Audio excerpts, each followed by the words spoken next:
Hey, my friends, if you are looking for a faster, a better way to grow and scale your online business, you very likely do not need another course or to be reading more books about how to grow your business. What you need instead is a personalized, cohesive growth strategy for your business, along with one-on-one coaching and group coaching support and accountability to help you every step of the way. Well, that's exactly what my Accelerator coaching program delivers for you. Accelerator is an intimate 12-month rolling open enrollment. So it's ongoing open enrollment, personalized coaching program, and mastermind experience for established online course creators and coaches who want to take the guesswork out of optimizing and grow towards a profitable 7-figure plus business without more anxiety, without more stress, and hours spent in front of the computer. Okay. Accelerator is about thinking differently and bigger about your business, about your team, your funnels, your ads, your vision, et cetera, so that you can create more profit, more impact with less hustle. So Accelerator is application only. And again, this is rolling, ongoing, open enrollment. So if you want to learn more and apply, just go to rickmulready.com/accelerator.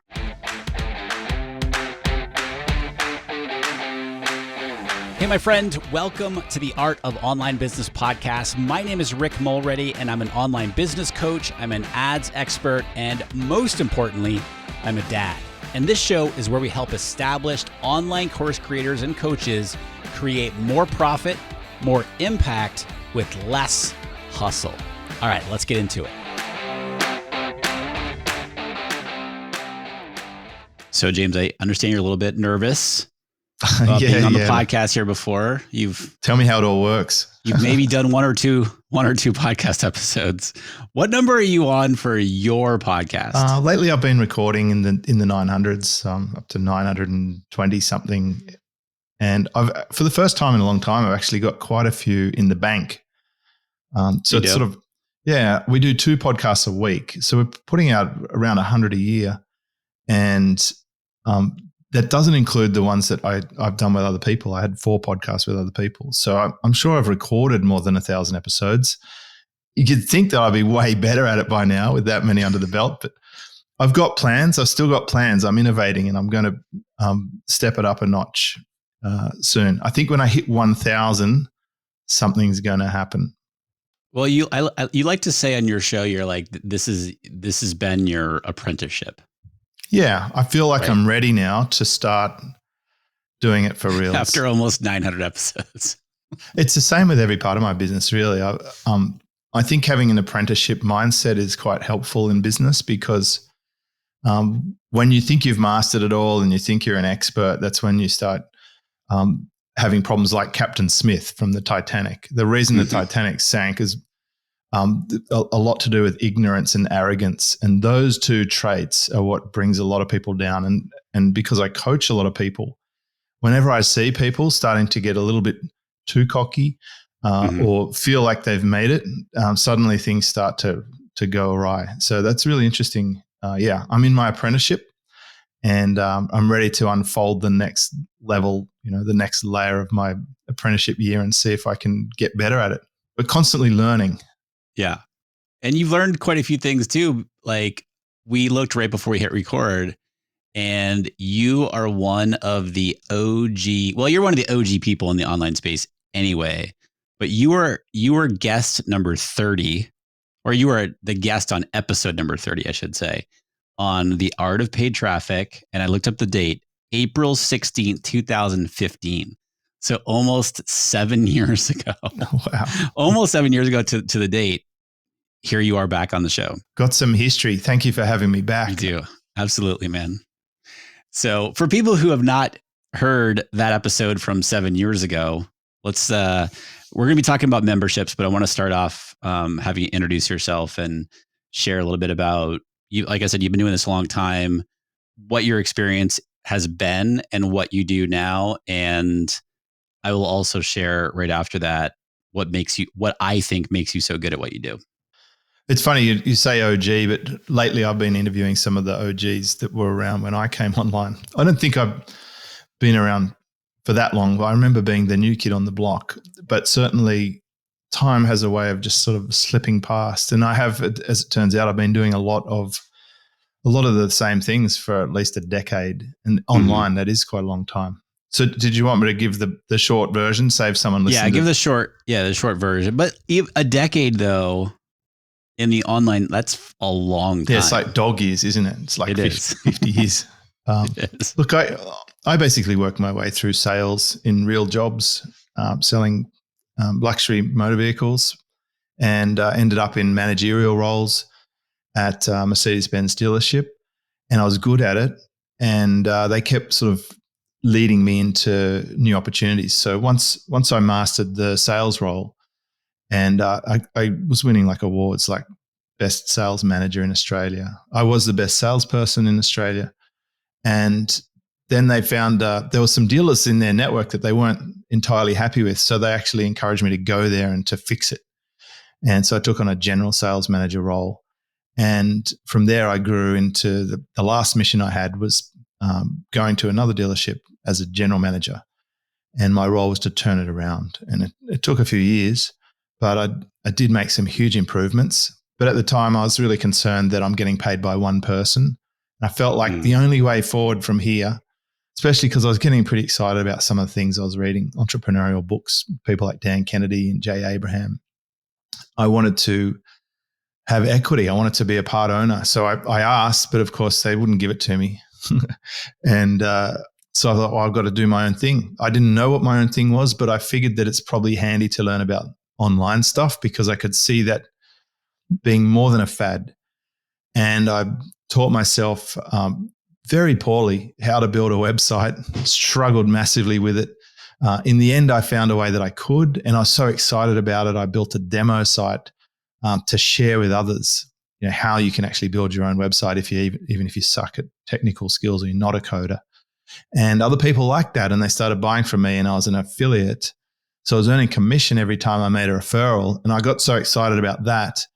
I just said, like, how do I ramp this up? And I just taught myself everything from the sales copy through to you know, obviously building the site, traffic generation, content creation, link building.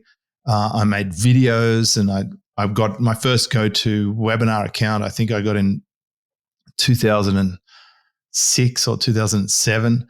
I did a webinar and I recorded it and I put a transcript and all this stuff. And then I actually started making real headway with that. And there was a moment where I thought, gosh, you know, I could actually just do this and not go into work. That would be amazing. And I started creating an information product and selling that all by itself. And I remember the first week I launched that, I did it in this online forum. Back in the day, there was this forum called the Warrior Forum. Yeah. I don't even know if it's around anymore, but I made $1,000 that week. And I'm like, gosh, you know, it was $1,000 in the first day. And that was effectively what I was earning my job. I was on a $300,000 package, and I thought this could be real. And you know, I got to about half my income, and I couldn't figure out how to get past that. And then I started selling agency services. So in 2008, I got a couple of clients to pay me a monthly retainer, and that was enough to match my income, which was like, get out of here. And it was a pretty hardcore, brave thing to do, just to walk in and resign from a high-paid job. But it was so risky. I really thought every single day that I went to work for the last year of my job, I thought it might be my last day. I had a lot of stress around it, huge anxiety.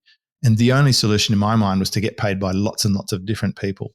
And so I just got about it. In that first 6 months after quitting, I just pedaled like crazy. And I had some cash flow crunch when one of the products I was promoting didn't pay me back. They went broke. Which sucked because I was buying a lot of paid traffic back then as an affiliate, like sometimes $3,000 or $4,000 or $5,000 a day in ads. I was advertising everywhere. And then I thought, I've got to fix this. So I went to a better model, and I started my membership in 2009. And I know you want to talk about that today. So I've been running my membership consistently since 2009. And I added a higher level of that in 2010. And that program's still running today as well. And that's how you and I chat a lot these days, which is awesome.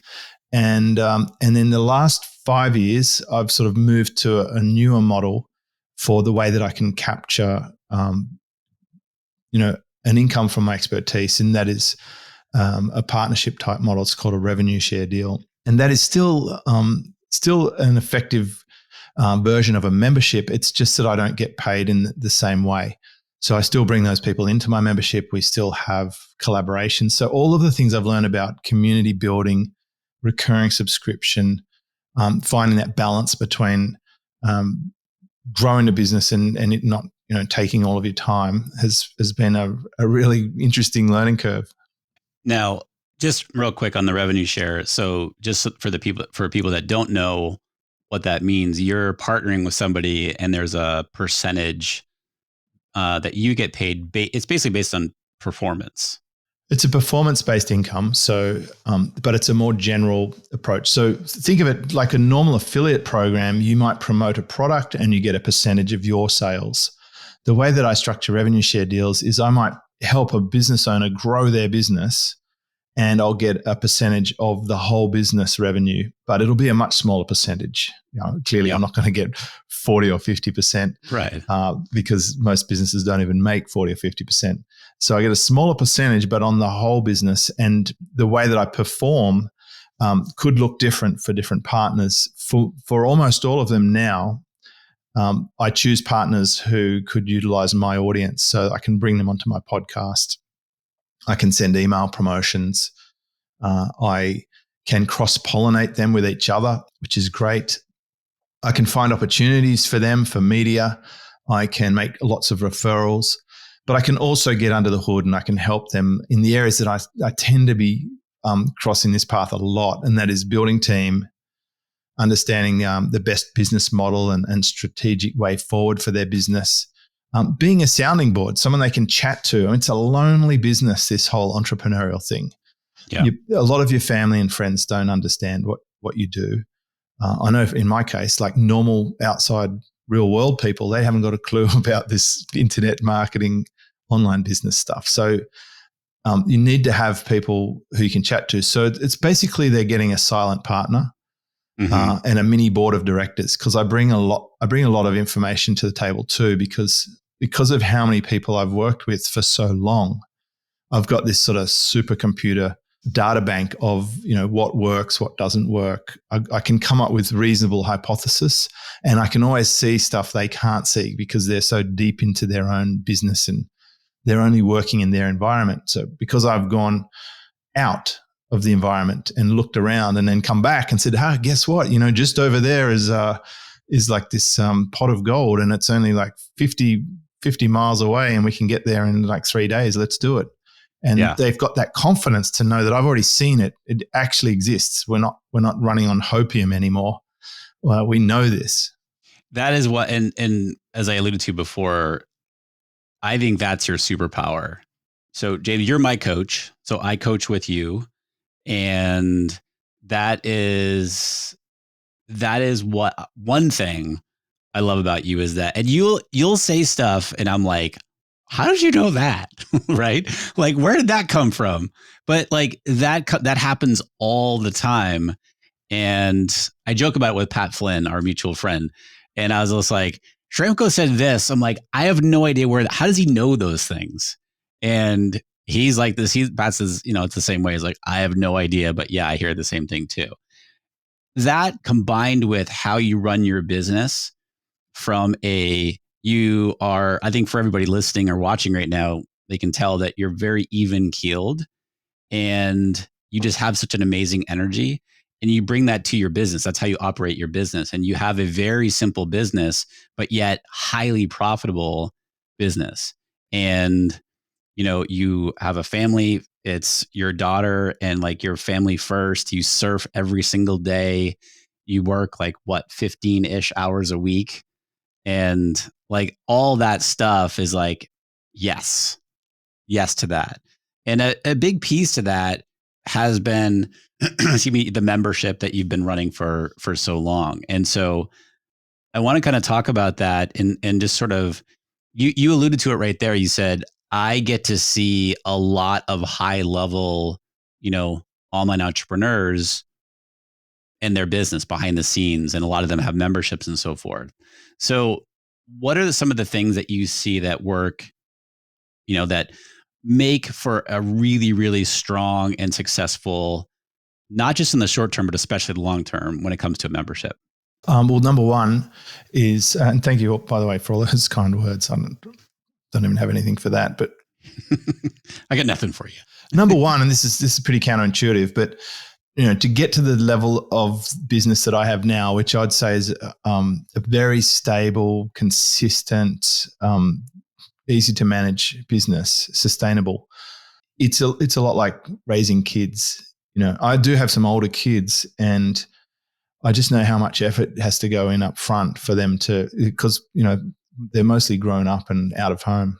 Like one of them is 26. I can't believe that. So, they're obviously much lower maintenance now than a small kid. So same with my team. I've had almost everyone in my team's been with me for over 10 years. So over a longer period, the relationship you have with your business model can change a lot as it grows up and matures. But the number one thing I think a membership owner needs to have is they have to care. You've just got to care. If you plan to run a membership but you don't really care about your customers, you're going to be doomed because the enemy of a membership is churn, people leaving. And when people realize that you don't care about them, or that you didn't care enough about their experience or when they're coming on, or look after them when they're there, they will leave. And if people keep leaving, you have to keep feeding the front end. And then that's when the membership model doesn't really work.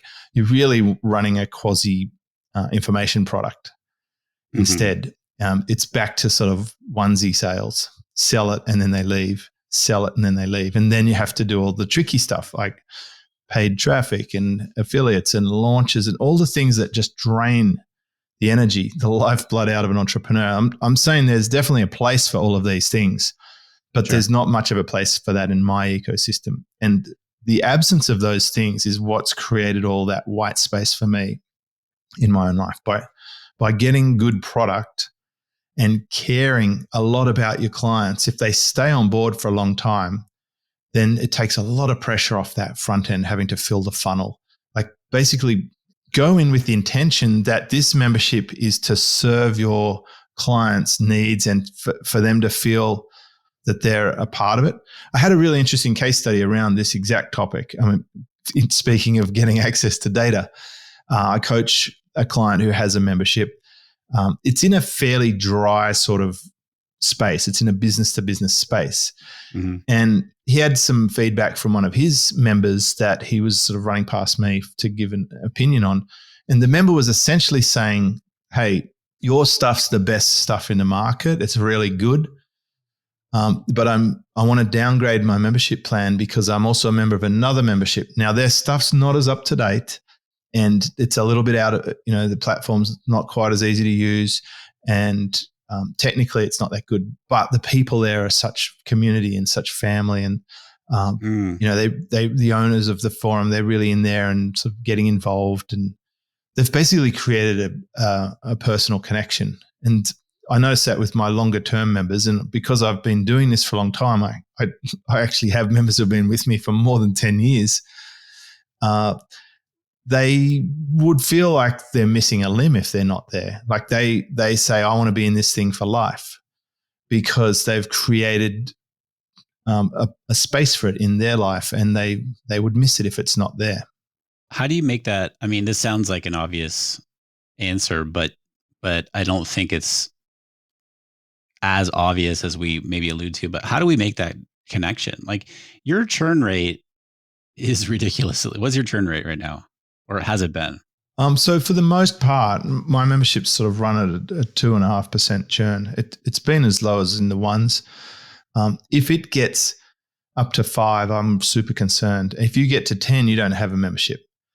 And just for simple math, like if 10% of your members leave every month, then over a year, you've had 120% of the members. So like literally everyone that was there at the beginning of the year is gone, plus 20% more that you've added during the year. So 5% churn per month would be 60% of your membership. So more than half your members leave every year. If you can get it down to 2 or 3, then now you're starting to talk.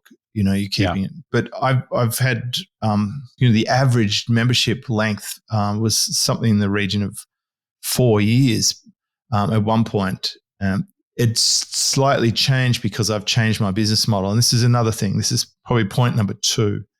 Mm-hmm. If you commit to a membership, you must commit to a reasonably dynamic business model. You will have to keep innovating the product. And my example of this is I started memberships before Facebook groups. Now, can you imagine the pressure that came onto me when everyone's got a Facebook group? It was like the latest, greatest thing. It pretty much became the replacement for forums for the most part.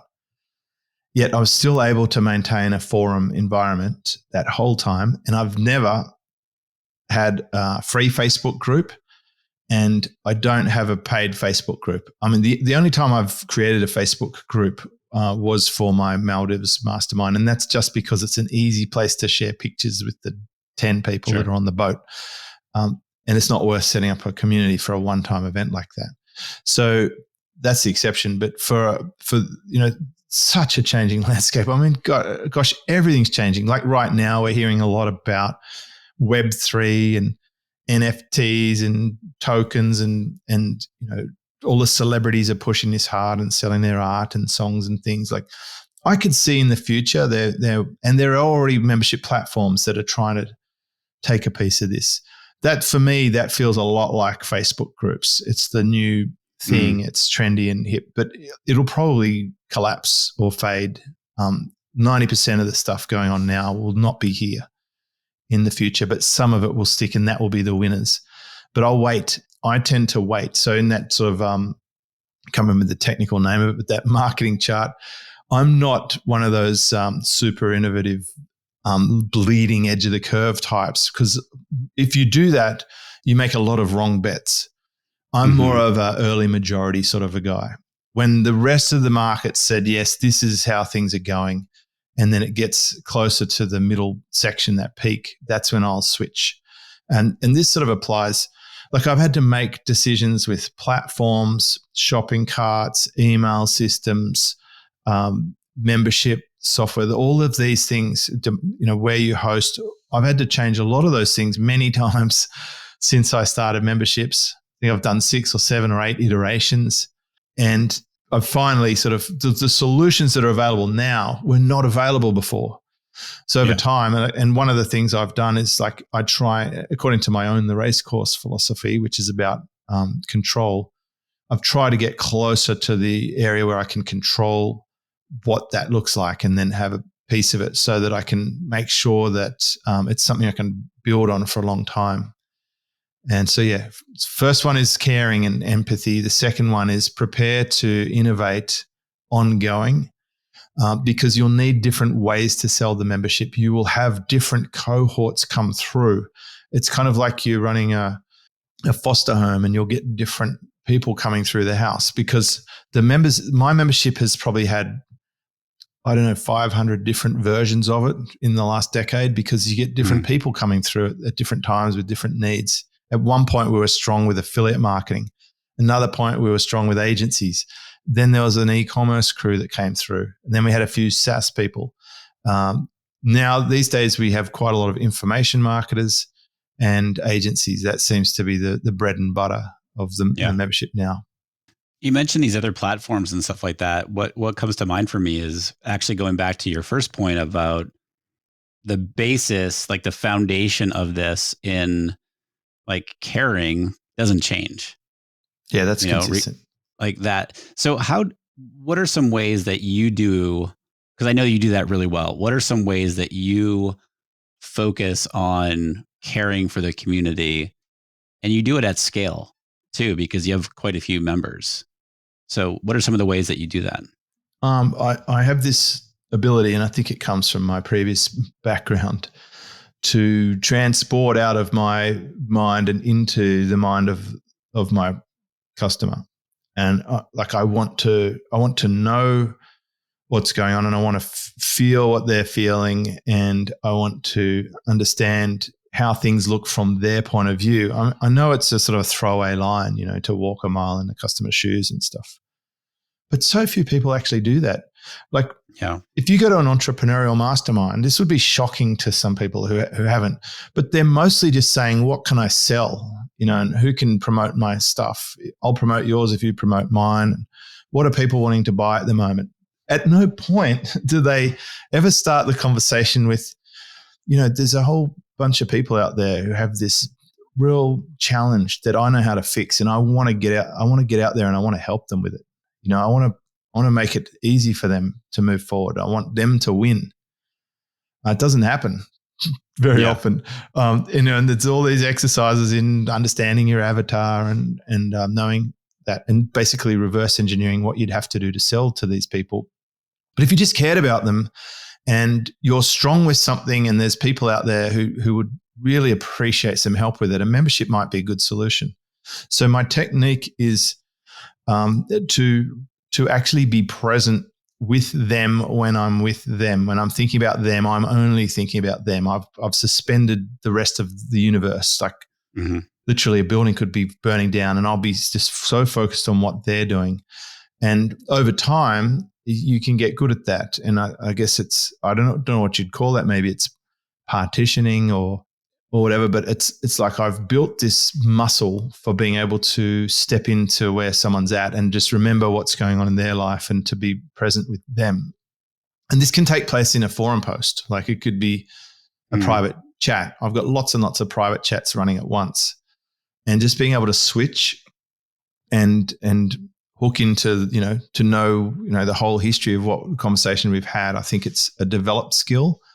And it's one that's super valuable because most of these people don't have a trusted source. They can just go and ask anything they want and get a reasonable response. The other thing is the time frame. I do make an effort to answer every post every day. And if you balance the number of members you have with the expectations of what's possible, it's not always possible for me or for them to get it a perfect match. I might leave a day or something, and sometimes I need to think about it. If they send me a barrage of things or something that's too dense, that's a particular one. Sometimes someone will post me a novel. I can't answer that immediately, but I might acknowledge it and say, I'm processing this. I'll be back. And I do. And it seems like when I'm surfing or just doing something menial, like making myself a barista level coffee at home, the answer might pop into my head, and then I can go back to it and say, okay, I've been thinking about this and here's where we're at. Yeah. So you're not a big fan of launching. How do you get people into your membership? Because you talk about the churn, and one thing that comes up for a lot of our accelerators who have memberships is they'll do a promotion. They'll bring a whole bunch of people in, and then like 2 months later, their churn rate is super high. So how do you, and how have you gone, and the people that you work with, what do you see working really well to get new people in to a membership? Well, basically probably a lot of the stuff we talked about in episode number 30 on your show. It's like the content machine. I built a good content machine many years ago, and it's still more or less the same. So the podcast certainly, I think, is a conversion tool. If people listen to you on a podcast and they like what you do, and they keep listening to it on your own show, then eventually they're going to sort of take up one of your offers, whether that's via an email promotion. I love email. I'm absolutely a huge fan of email. I think it's super strong channel. It's where I get big wins for most of the people I coach. But most people have got, not perfect emails. There's some good email techniques that are just instant wins. So if anyone has an email database, that's a great place to look for converting people into a membership. And if you don't have an email list, then a good thing to do would be to do things that generate an email list. So for me, when we have podcast cheat sheets or transcription downloads, we're collecting emails. I give away my book. I wrote a book called Work Less, Make More. Had some help from a friend of mine, Kelly Exeter, actually. It's like she pretty much put it together, my ideas. And by giving it away, I'm collecting an email list there. But I'm not surprised that when you do a launch, you get big churn. Like the easiest way to get churn is to add a lot more people to your membership, because that's actually also changing the dynamic of the culture. It's like if you were in a I don't know, you went to some vacation camp as a kid and you were there for weeks, and then in the last week all these intruders come. That's what they call them on like reality TV shows. All these other people, you'd like, hang on, right. we've got a vibe here. We've got a thing. We've got all these connections and relationships. And you go from the group dynamic of performing back to the group dynamic of storming. So you're literally throwing your existing people who were comfortable, because not everyone's comfortable with change. That's a big thing to recognize. You're throwing them under a bus, basically. It's like, oh, here are all the new people that we've just been marketing to. These are our new focus and attention right now. And they probably feel a little less special. So group dynamics is fascinating. Yeah. I mean, I'm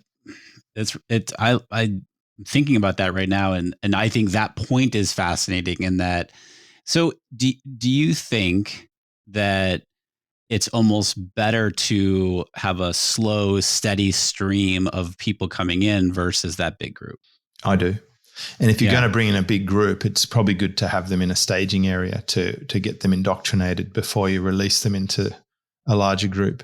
You do have to be careful about that. It's like you've got a bucket of hot water and then you just tip a bucket of cold water into it. It's just like the whole thing becomes lukewarm. Now, you want to heat it up and get it at the right temperature before you introduce it. Anyone who's ever killed a goldfish would probably know about this. But you've got to be careful. Yeah, I do prefer a trickle. So it's not that I don't like launches. I've did a launch in the car dealership, but they are high energy, and I'm at this stage in my life, I don't want to do high energy. And then there's launch math. And what people don't really talk about, when I was coming online, there was this super legend guru called John Reese. And he was just so clever. And the one I resonated with the most, he's very smart. He had great strategy. He's a brilliant copywriter. He's a good friend of mine now. We communicate. We've been fishing on Sydney Harbour together. We've spent some time ever since. Like it was at the beginning though, he was like the untouchable guru. He was the first guy I saw did $1 million in a day. And that was with Traffic Secrets. This is a bit of internet history. And this is probably about 2004 or 2005. This is very early on. And that was inspirational to me. I'm like, gosh, I wouldn't need to make $1 million in a day to survive online.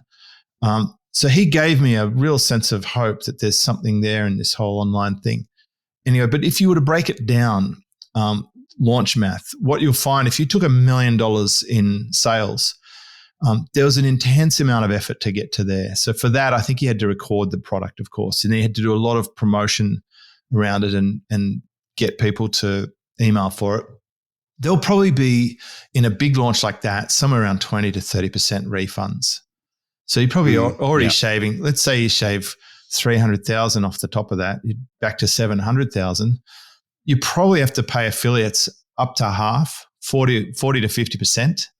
So you can take that 700,000 and bring it back to, let's call it 400,000. We'll be generous. And then you're going to have other costs like support, actual product fulfillment, boxes of things and shrink wrap back then.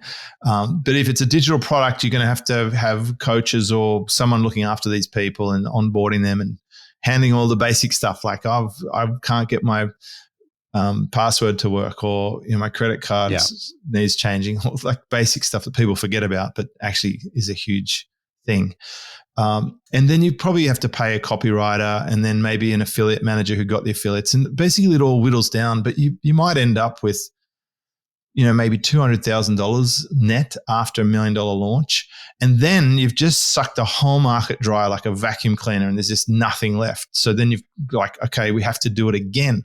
And this is why some people, their whole business model is launching, and they just launch, and they've never figured out the back end. Now, interesting, when I was speaking to our mutual friend, Pat Flynn, back in, I think it was 2013, I suggested to him, you'd be good for a membership. You're really good at community building and nurturing people and stuff. And he wasn't really selling much at all back then. I think because actually at one point he was resisting making sales, and he was very good at affiliate marketing, but he said, I won't ever try and sell you anything. I'm like, man, you shouldn't say that. I remember that. Yeah. So over time you can change your approach, but I would say to anyone who's too launch dependent, there is another way. And I dedicated a whole chapter of my book to that, about how it just wears you out. And I don't want to be worn out. I don't like the adrenal gland pressure of having that deadline. I mean, even when I run a live event, and I did run live events every year. The last event I ran was at the same day that the United States basically shut the borders for COVID. It was like in March the 13th, 2020. Just got in under the curtain. I still run my Maldives retreat, but even those things create the pressure of a deadline and having to do things. And I don't think I'll be running those sort of conferences anytime soon. I'm enjoying a different business model, but find a business model that feeds your membership on an ongoing basis. So that's what my podcast and my little video snippets do. My book, occasional guest appearance, having great product, people not leaving is really the core of everything for us, because we don't need a lot of members to have a great business. And in fact, I don't even need a lot of customers to have a good income, because if you have a good business model, and especially this revenue share thing that I'm talking about, if you're on a performance deal and you can perform, that's absolutely critical, right? Don't do revenue share deals if you're not any good. Then you can actually get paid really well, like a high leveraged amount. So some of the revenue share deals could be equal to 6 or 7 high ticket clients, or they could be equal to, I'm going to say, 100 low ticket clients. Like they can be that good. And so you don't need many things. In fact, I'll venture to say most people listening to this podcast would be doing way too many things right now. That's why you're burnt out, overloaded, frazzled, confused, anxious, stressed. And a good deal of those could go away. And I know even you and I have had discussions around this, Rick, where we just take things off your plate and suddenly it just feels a bit lighter. Yeah. Yeah. Just real quick before I ask my next question, I've never told you this before, but so for your book, Work Less, Make More, I've read it like 3 times. It's on my Kindle. And whenever I think about your book, the memory I have is sitting in a bathroom in Paris in the hotel that we were staying at. I was reading your book in the bathroom in a Paris hotel. Are you ready for some goosebumps? Go ahead. Give it to me. Okay. So when I was putting this book together, because I don't type, I'm not a writer, right? I know a lot of bloggers and creatives, they love to write. I don't write. So Kelly was going through all my material and my recordings and everything, and she would send me emails and say, I need you to record an audio and answer these questions. So I'd get my phone and I'd put it on. I use an app called Auphonic, which is great, by the way, for any podcasters or whatever. Auphonic? Auphonic, yeah, AUPHONIC. Oh. It's put together by some government-sponsored agency in Europe, and it does a sort of automatic leveling and equalizing, and you can just save it and send it and stuff. This is before tools like Otter. And anyway, she sent me this thing, and I recorded it, a couple of the chapters, and are you ready for it? From my hotel room in Paris, looking at the Eiffel Tower. Stop. Seriously? Yeah, I'm not joking. Yeah. So some of that content was formulated right next to the Eiffel Tower in Paris in a hotel room. Holy cow. And that hotel that we were in, you could lean out the window and it was straight to the Eiffel Tower. Yeah. That's crazy. Here. Wonder if it was the same room, Rick. No, seriously. Well, so as we start to wrap up here, one question I know that always comes up for people And I don't know the answer to this question. So when you have, when you're leveraging your marketing assets, whether it's your podcast or your email list or whatever, looking for that steady stream of people joining the membership, do you use any kind of, like, how do you get them to act? That's the Yeah. biggest question that comes up is like, well, what kind of urgency or scarcity should I use? That's a great question. And there's no question deadlines and scarcity are good tools. And they can be positive tools too. They don't have to be negative. I really learned my lesson from John Carlton, who's a great friend of mine and a genius copywriter. But, deadlines are what does create a sale. I'm going to tell you what I did do and then what I changed to, and it'll be quite informative. I have at times had a sort of open close membership. That's where you it's always closed, but then you open it up occasionally. I used to do it manually. And then I wanted to simulate that effect. So I got some software that creates deadlines, and then it automatically takes people through an opening and closing. And that way I actually got it from, instead of a big intake, I'm now just having this trickle of new members every single week, which is great. But the one thing I didn't like about it, it just didn't sit right with me. And I'm not saying it won't sit right. Like, a lot of things don't sit right with me. Like, I don't like the free book plus shipping model, for example, because I think it's sorry for my French, but it's not free. If you can't have it without one thing, then it's kind of you're tricking me. I don't like being tricked. Yeah. So I thought the deadline funnel, it's very effective, but it just didn't feel quite right. So I changed it to something much simpler, and it'll almost sound too simple, and you may not believe it. But firstly, I made my membership always open, because if your membership's any good and you do good pre-marketing, you will be able to sell a membership. It's hard, but you can over time sell a membership straight up. It's much, much, much easier to sell a membership off the back of something else, anything else, off the back of a book, off the back of a one-time product. The higher the ticket, the easier it is to sell. If someone buys a ticket to my live event for $700 and I include 60 days membership, and then they can pay to stay after that, that's a really easy way to sell a membership. So giving away coupons. Coupons are like the secret weapon of the world. Like, give people a coupon, they go mental. Like, we don't really use coupons that much in Australia, but I became aware that it's a big deal in the North American market. And when I started using coupons, like, wow, it's shockingly effective. So now if someone gets my free book or they buy an information product from me, they will get an email sequence with a coupon for an introductory rate. And I'm not a big fan of $1 trials, by the way. This is very important, because I don't want someone to buy my membership because it's $1. I don't want people to be dollar focused or budget focused. I want people to buy my membership because I can solve the problem they're having. But if it makes it a bit easier, if I give them a little bit of a grease the wheel starting point, like, for example, my standard membership is $99 per month. If I give them a $70 coupon, and they can join and experience my full membership for less than $1 a day, then that's a really good coupon. And the wording that I use in that coupon, to be ethical, is we recommend they use that coupon within the next X days. I don't know if it's 5 or 7 days. I'm not using any software. I'm not using anything tricky. It still works a month later, but the only reason I'm implying that they should use it then is, firstly, because that's currently the offer. I mean, it literally could change. It could be $200 a month later, and they could have bought it. Then if I did change the price, I'd allow a 7-day grace or whatever that period is. So there is a reason for it, but that's what I'm prepared to accept right now.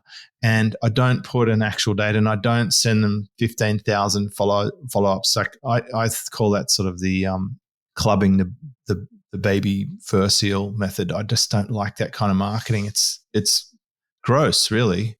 Just this pushy, aggressive, these 15 emails on the end of a launch stuff. That's not good for humans. It doesn't fit my values filter. So the reason I ask them to use the coupon in a certain time is going to help them make a decision.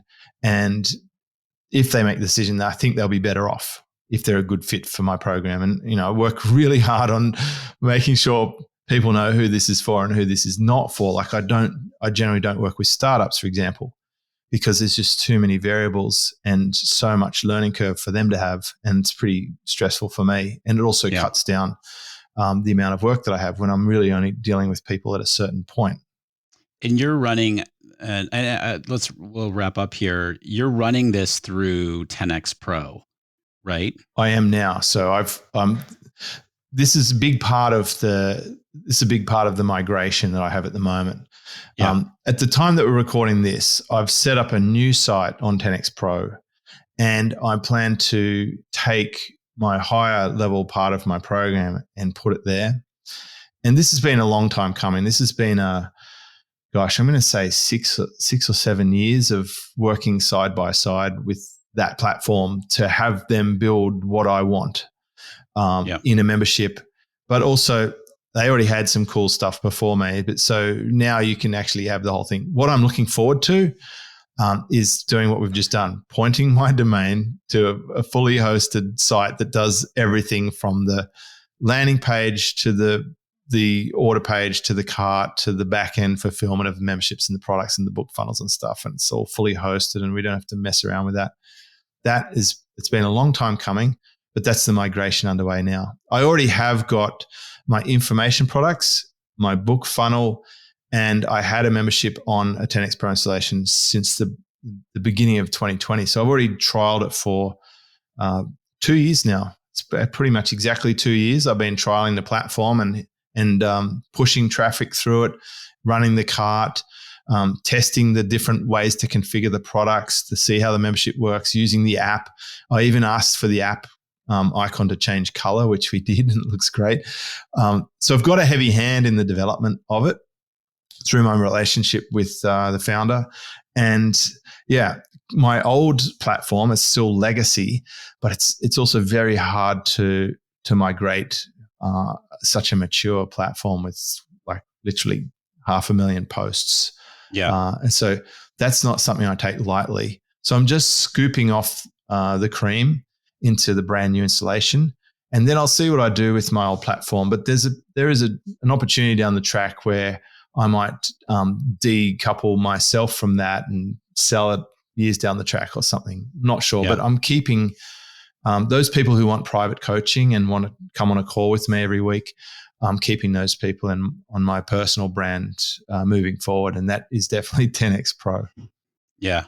And people listening right now have heard me. I want to be talking about a lot more, but you introduced me to 10X Pro last year, and I was like, "Where have you been all my life, 10X Pro?" Because it does everything, right? And it's I host all my courses there. It has already pre-done. I think there's like 16 or 17 pre-done sort of template funnels, if you will. Like you click a quiz or your book funnel, right? You click book funnel and boom, it's all right there. Well, there's a membership funnel that's modeled off my membership methodology. It's like it's a one-click installation to have my membership funnel installed in 10X Pro.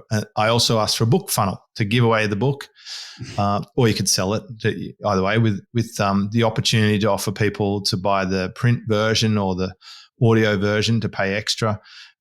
It's all built in, and those things. When I ask for those things, if they're not there and I want it, and if other people will find use from it, then it gets developed in, and they're very, very supportive. Yeah. If anybody wants to check out, I am because I was introduced to it last year. I've moved everything into there, and I only have a few more months on one or two more platforms that we've been using that just sort of have to filter themselves through, and then we are entirely in 10X Pro, where we have our processing from order forms and all that stuff to all of our training material, our opt-in forms. There's a affiliate center built in, all that stuff, dashboards and everything like that. So I liked it so much that I am an affiliate for them. So if you guys want to check it out, it's rickmulberty.com/10X Pro.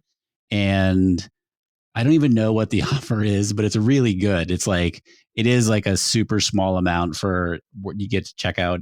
I tried it. I did the offer and I tried it for like 10 days and I was like, wait, like, where do I sign up? Because that's how much I like it. So the other thing that it's probably worth mentioning, if you do want to run launches, and if you do like running webinars, if you do want to have a deadline style of promotion, it's all built in. And it also does like app push notifications and those sort of things, that all the different things that you used to have to buy everywhere else. That little thing on the bottom that lets you know when someone just bought. All of those things are built into the machine. So it's incredible, really. So you don't need six different tools that adds up really quickly. I literally spend more on hosting in a month than the tool costs. Like it's because they get the economy of, looking after lots of people and being really good at it. Sure. I'd be glad. My team will actually be happy if we never have to update a plugin again or patch a security thing. Or like, it's just such a hassle.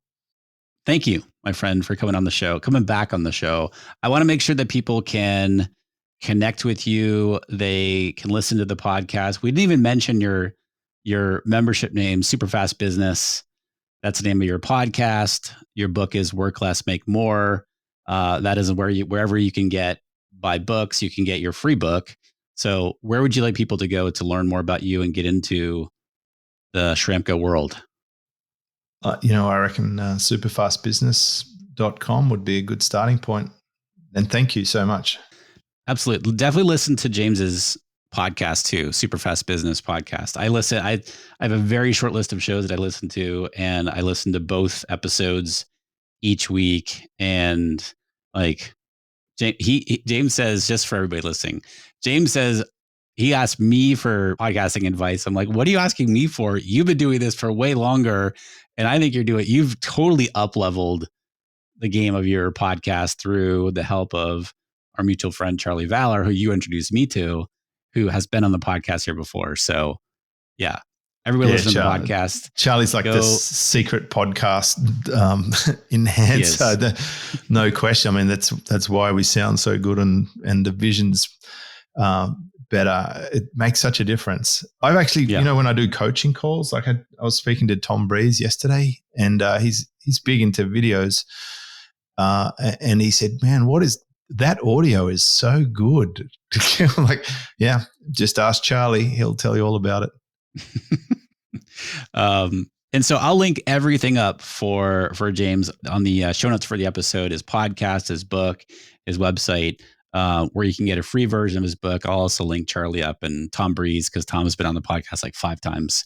I'll link everything up on the show notes for the episode here today. But James, thank you again, my friend. Appreciate you. Thank you. And Rick, I have one question for you. Uh-oh. That's it. It's hopefully it's an easy one. Okay. Are you going to come along and record a podcast with me on Superfast Business? I mean, I thought you'd never ask. No, I would be honored. Seriously. Yeah, absolutely. Cool. Well, I'm super looking forward to that. Awesome. Thanks, man.